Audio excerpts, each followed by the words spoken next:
All right, another global news. Russian airstrikes on Ukraine's capital, Kyiv, killed at least 14, including a U.S. citizen. And this is according to local media reports. Over 40 others have been injured. Earlier, Kyiv's mayor warned enemy UAVs are heading towards Kyiv from 3 directions, adding there is also a missile threat. He urged residents to not leave shelters.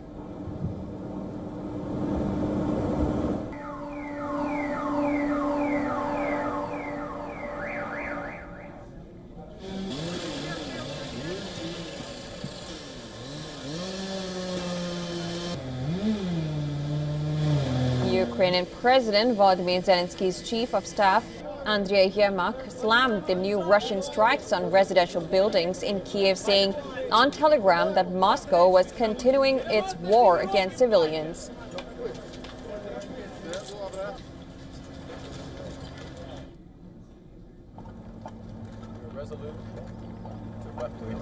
Yeah, we go from left to the right. Now, the attack coincides with G7 summit currently underway in Canada. U.S. President Donald Trump kicked off the summit with a big statement on the Ukraine war. He said it would never have begun had Russia continued to be part of Group of 7, which used to be a group of 8 until Moscow's removal in 2014 following its annexation of Crimea. The G7 used to be the G8.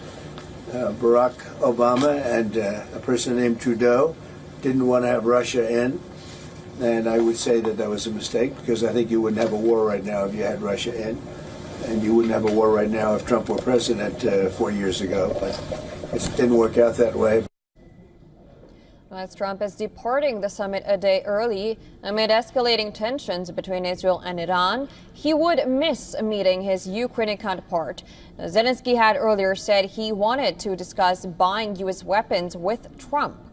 While addressing a press conference with his Austrian counterpart, Alexander van der Bellen, in Vienna, Zelensky said he cannot imagine and don't want to imagine how to live and fight without the help of the U.S.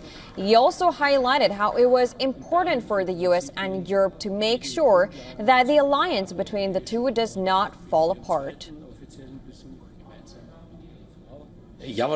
I think we all have to work to make sure that the alliance between America and Europe doesn't fall apart. And we all have an interest in that. Then the continent, I think, is more or less safe. And it is not easy to threaten such an alliance from anyone, not just Russia. So I think everyone is interested in this union, and we are also interested in this union.